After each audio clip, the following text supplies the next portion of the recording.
This is Josh Bycer from GameWisdom.com. I hope you enjoyed this Critical Thought, your daily discussion on game design.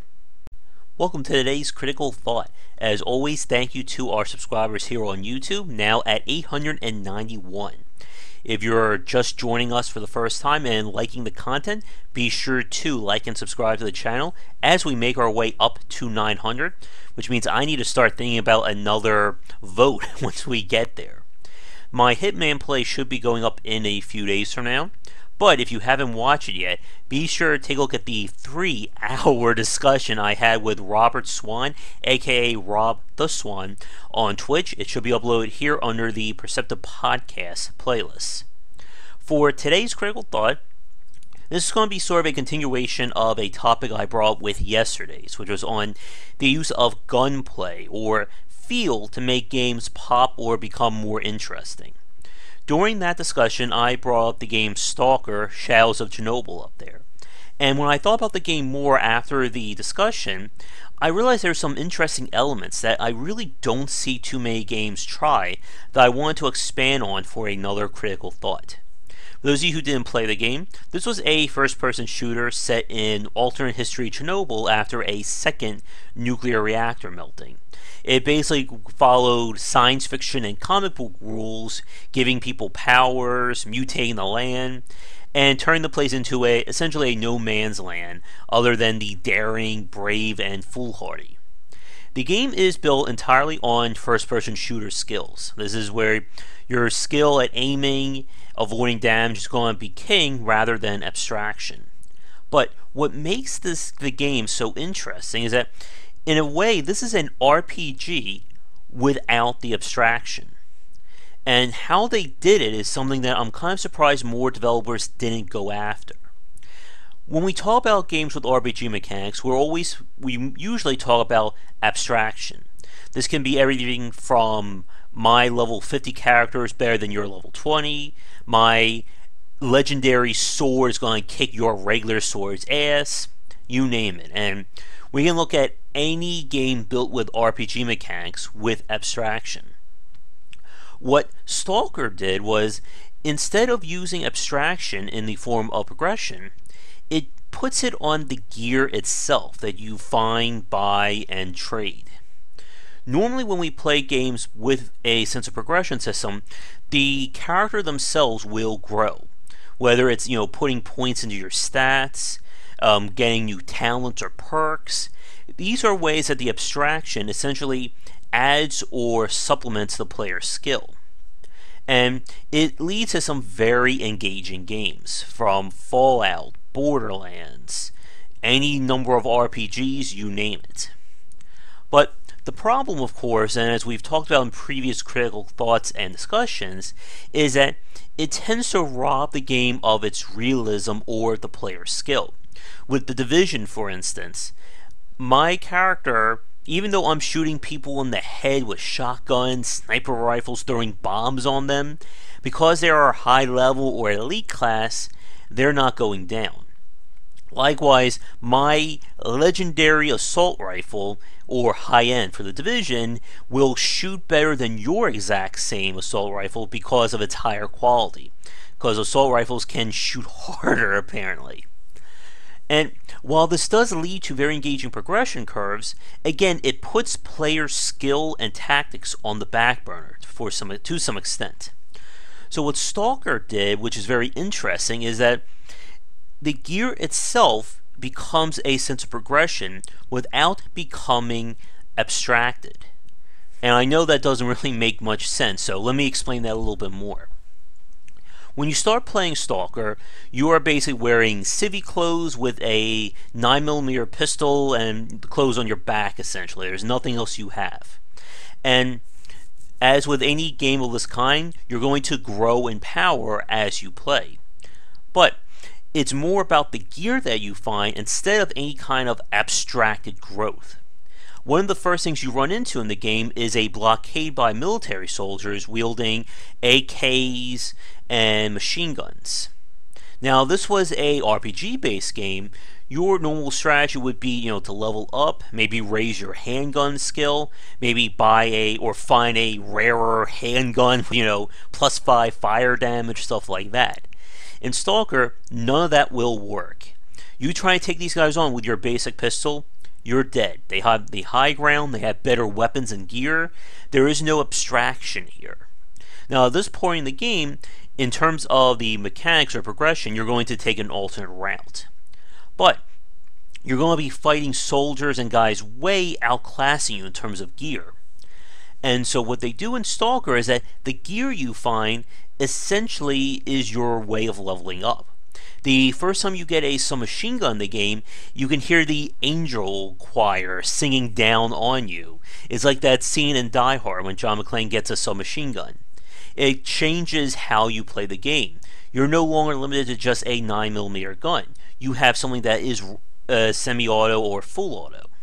And the game grows from there. You're going to find new armor, new weapons, and while there is a sense of rarity in the game, there are rarer guns, there's named weapons, I believe the game features set items. This isn't like a Diablo or any other RPG built around a randomly or procedurally generated loot. Instead, all the gear is designed around real-world models and variants. So there are multiple pistols, there are multiple shotguns, rifles, you name it. But instead of it being built around, again, this abstraction, my assault rifle shoots harder than your assault rifle, it's instead about finding better weapons or more modern variants. So, to give you a case in point, by the time you reach the end of Stalker, you're not going to become a badass because you leveled up enough, or you put enough points into your assault rifle skill that means your assault rifles do 5 times the damage. Instead, by the end of the game, you're going to have access to essentially future tech. You're wearing, next level armor with a radiation filter and night vision and spectral vision. You have, I think I got like an assault rifle that also had a sniper rifle mode. When you put it to single fire, it's as accurate as a sniper rifle. When you put it to full auto, it becomes an assault rifle. And at this point in the game, you're a badass simply because of the gear that you find. Your skill is still the primary factor. You're not getting to the end of Stalker if you can't shoot to save your life. But the progression model grows you essentially by supplementing your own skill with new and better gear. And there is no abstraction in the game. Like, I can't, I'm not going to find a handgun that I can't use because I'm not leveled up enough, or because my handgun perk needs another point in it. Instead, I find new gear, I add it to my little ensemble. They do a little bit in terms of like RPG or enhancing weapons with mods. You can put like a better scope on a gun. There's even different classes of bullets. For instance, with like pistols, you find like the standard 9mm ammo. You can find full metal jacket, hollow point, and probably a few others. And these are ways of essentially tweaking guns or getting a little bit more damage out of them. So while there is abstraction with how these guns work, we're putting numerical values to an assault rifle versus a shotgun, it's still all built on the player's skill and on combat rather than abstraction. It's almost like the middle child between a pure first-person shooter like Quake, Doom, Duke Nukem, you name it, and sort of the role-playing shooter of Borderlands.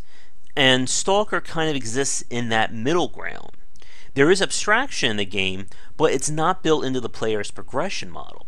And it's one of my favorite games because of that, because you really get that sense of growth and skill, or growth and progression. You're going to be a different character from beginning, middle, and end because of the gear that you're using. From the start, you'll be using like, basic submachine guns and pistols. By the mid-game, you'll have sniper rifles and double-barrel shotguns. And then by the end, you have, again, the future tech and more the science fiction like items. The only kind of weird abstraction that you have with Stalker is with the artifacts that you find. These are items that you equip that give you special perks and bonuses. And this is probably like the most RPG elements of the game. But it's never really put into the forefront. It's never going to stop you from playing the game or enjoying it. Like, you're never going to run to an enemy who's going to shrug off bullets because they're considered elite class. And I would love to see more games try this kind of approach. Like I said, with games like The Division and Fallout 3 and 4 and Skyrim, it's very much an RPG first, player skill, player action, second or third. I would love for someone to make a game like The Division or Fallout 3, but use Stalker's combat model. That would be probably one of my dream games there. And Stalker as a series, it did okay. It came out of the gate with a lot of bugs and technical issues that were eventually fixed. There was a complete mod overhaul release called Stalker Complete that touched up the graphics, added in new features, weapons, stuff like that. And it did sell enough to get 2 pseudo expansions slash second episodes. There was Stalker Clear Skies and Stalker Call of, I want to say Pripyat? I have no idea if I'm pronouncing that right, and I apologize. There was work or rumors that they were working on another game or a true sequel, but then there were reports about issues with the company. They were going to try and make a free-to-play or MMO version of it, and then it just quietly disappeared into the ether somewhere. But, like I said, Stalker is one of my favorite games, and if you guys are interested, I made a post a few years ago about my all-time favorite shooters, and I could certainly turn that into another critical thought if you guys were interested in hearing that. But I think to wrap things up for today's critical thought, again, Stalker is a game that's built on gear progression instead of abstracted progression. And as a very interesting counter example that I want to mention, there was a game Vampire the Masquerade, I think Redemption? I think that was the sequel. This was a game that was built on the pen and paper rules of the tabletop game. So it's a real-time game, but everything about how you play and operate is built into your stats, to the point that the gear, in a weird way, doesn't matter as much as you would see in games like Stalker or other games like Borderlands and The Division. What they did is, based on your stats, you have different, essentially, weapon attributes. You have an unarmed stat, handgun, shotgun, you name it. As you put points into them, they directly modify the attack damage that you get with these weapons. So I could take a double-barreled shotgun, shoot an enemy in the head with it, and if I had a 0 in shotguns, they would barely do any damage. But if I put like 15, 20 points into my unarmed skill, my one punch will basically hit like a rocket launcher, basically. And like I said, this is built on a pen and paper rule, so it's more on the abstracted side. But it does create that polarizing experience, much like in games like Borderlands and Division, where, again, the real-time combat or player skill is supplemental to the RPG and the abstraction, not the other way around. But, like I said, Stalker, really great example of this kind of progression without abstraction. And for those of you watching, if you can think of any other games that are kind of, or did model Stalker's progression model, please let me know in the comments below, because I've been trying to think of more before this video, and I couldn't think of anything other than Stalker. Some series have gotten close. The Dark Souls series, or just the Souls series in general, does focus on player skill, and the gear is kind of your form of progression, but it still features RPG abstraction leveling. Now, if they ever get rid of that, that could be an entirely different game. But that would probably be closer more from the abstraction or RPG side compared to Stalker, which is primarily on the first-person shooter or action side. But let's wrap it up here for today. Like I said, once again, thank you to everyone who is subscribing, as we are now within a breadth of 900 subscribers. If you didn't watch it, be sure to check out that 3-hour discussion of game design with Robert Swan. Stay tuned for the Book of Demons Let's Play videos coming soon to the channel. And other than that, I am still Josh Bycer from GameWisdom.com. Thanks for watching today's Critical Thought. Hope you enjoyed it, and be sure to come back tomorrow for more great content here and on GameWisdom.com. Take care. Thank you so much for watching this video. If you enjoyed it, be sure to like and subscribe to the channel, and of course share with your friends. It always helps out. For daily posts on all manner of game design and industry topics, check out game-wisdom.com. To support the site and everything that I do, be sure to check out the Patreon campaign. If we can hit goals, it will mean more content for everyone to enjoy, and I'll be able to support myself and my household. If you want to follow me, you can find me on Twitter at GWBycer for updates throughout the day and random thoughts from me. And lastly, you can find me on Twitch right over there at GWBycer for daily streams most nights around 10 Eastern. Thanks again for watching the video, and be sure to check out more great content coming to the Game Wisdom channel real soon.